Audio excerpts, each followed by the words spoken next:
Hi guys, welcome to my channel వరం multi గెడ్డం. ఈరోజు నేను అన్ని రకాల ఆకుకూరలతో పులిహోర చేస్తున్నాను. అంటే 5 రకాల ఆకుకూరతో చేస్తున్నానండి. అవి ఏమేమిటో చూద్దామా.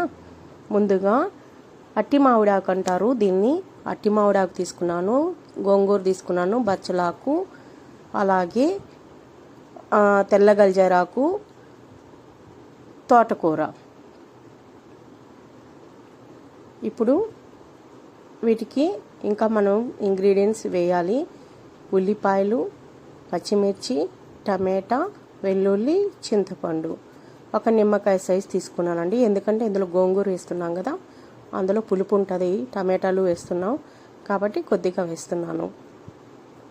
మీరు ఇంకా పులుపు కావాలనుకుంటే కొద్దిగా యాడ్ చేసుకోవచ్చు.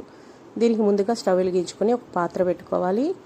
పాత్ర వేడయ్యాక మనము ఇందులోకి ఒక 2 స్పూన్ల ఆయిల్ వేసుకోవాలండి.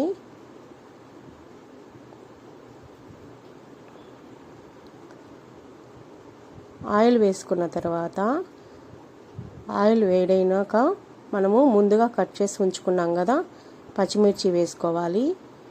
అలాగే ఉల్లిపాయలు కూడా కట్ చేసుకున్నాం కదా, ఉల్లిపాయలు కూడా వేసుకోవాలండి. పచ్చిమిర్చి, ఉల్లిపాయలు వేసుకుని బాగా వేయించుకోవాలి.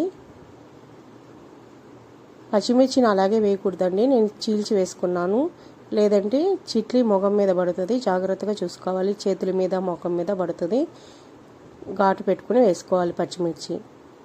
అలాగే ఇది బాగా వేగిన తర్వాత మనము ముందుగా కడిగి ఉంచుకున్నాము కదా ఆకుకూరలు, అందులో ఫస్ట్ అట్టి మామిడి కూర ఆకు వేసుకోవాలి. ఎందుకంటే ఇది ఉడకడం చాలా లేటు, చాలా టైం తీసుకుంటుంది, తొందరగా ఉడకదు ఇది.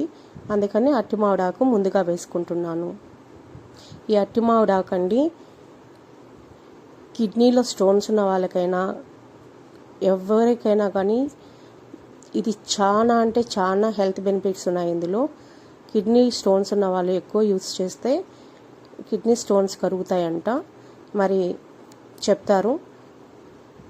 అలాగే ఇప్పుడు తోటకూర కూడా వేసుకుంటున్నాను. తోటకూర వేసుకున్న తర్వాత బాగా కలుపుకోవాలి. అలాగే మనం క్లీన్ చేసి ఉంచుకున్న గోంగూర కూడా వేసుకుందాం. ఇప్పుడు గోంగూర వేసుకున్న తర్వాత ఒకసారి బాగా కలుపుకోవాలండి.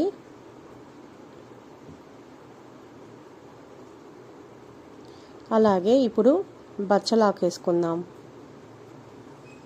బచ్చలాకు వేసుకుని కూడా మంచిగా కలుపుకోవాలి. అలాగే మనం ముందుగా క్లీన్ చేసి ఉంచుకున్న తెల్ల గల్జరాకు కూడా వేసుకుందాం. ఇది చాలా అంటే చాలా హెల్త్ బెనిఫిట్స్ ఉన్నాయి ఇందులో కూడా. కిడ్నీ ఫంక్షన్కి, కొలెస్ట్రాల్కి తగ్గించడంలో చాలా అంటే చాలా హెల్ప్ అవుతుంది ఇది. ఈ తెల్ల గల్జరాకు నేను ఎక్కువ వంటలో యూస్ చేస్తానండి, ఎక్కువ టైమ్స్ కుక్ చేస్తాను ఈ ఆకుకూర. టేస్ట్ కూడా చాలా బాగుంటుందండి. ఇప్పుడు బాగా కలుపుకున్నాం కదా, అలాగే ఇందులోకి మనము టేస్ట్కి తగ్గ సాల్ట్ వేసుకోవాలి.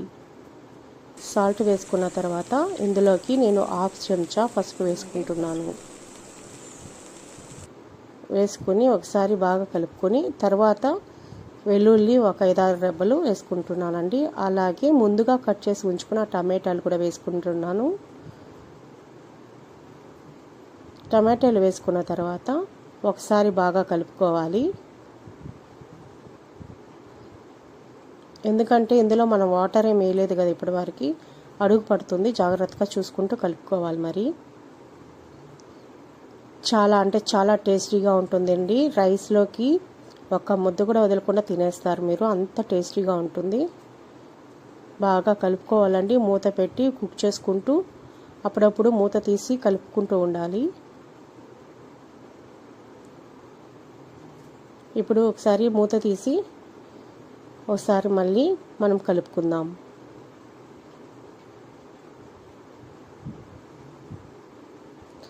ఇప్పుడు మనము ఇందులోకి వాటర్ వేసుకుందామండి. నేను 1 గ్లాస్ వాటర్ వేసుకున్నాను. వాటర్ వేసుకున్నాక ఒకసారి కలిపేసి మూత పెట్టుకుని మంచిగా కుక్ చేసుకోవాలి.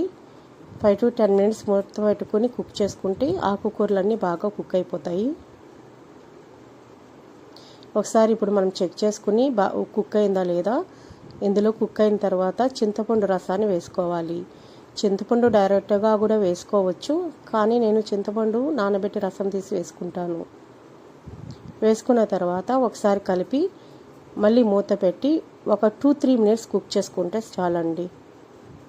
ఇప్పుడు మనము ఒకసారి చెక్ చేసుకుందాం కుక్ అయిందా లేదా అని.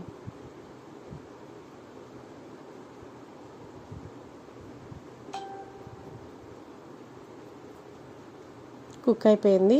ఇప్పుడు స్టవ్ కట్టేసి మనము పప్పు గుత్తితో దీన్ని మెదుపుకుందాం. ఆకుని మంచిగా మెత్తగా మెదుపుకోవాలండి. వేడిగా ఉంటుంది, చేతి మీద పడకుండా మంచిగా మెదుపుకోవాలి. ఇక్కడ నేను చూపిస్తున్న విధంగా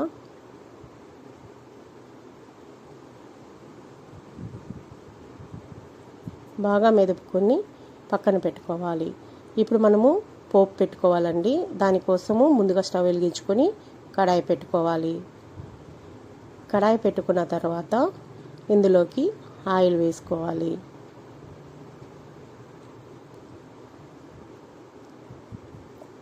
నేను ఇక్కడ 2 స్పూన్స్ ఆయిల్ వేస్తున్నాను. ఆయిల్ వేడైన తర్వాత మనం ఇందులోకి జీలకర్ర ఆవాలు వేసుకోవాలి. జీలకర్ర ఆవాలు వేగిన తర్వాత ఎండుమిర్చి కూడా మనము వేసుకోవాలండి.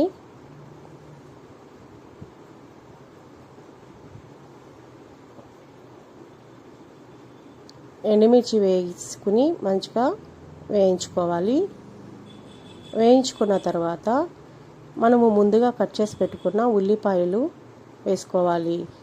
ఉల్లిపాయలు కరివేపాకు వేసుకొని వేయించుకోవాలి.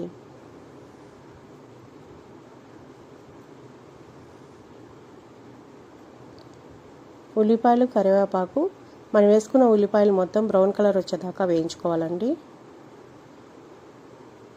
ఇప్పుడు బ్రౌన్ కలర్ వచ్చేసింది కదా, మనం ముందుగా మెదుపుకున్న ఆకుకూరని ఇందులో వేసుకొని వేయించుకోవాలి.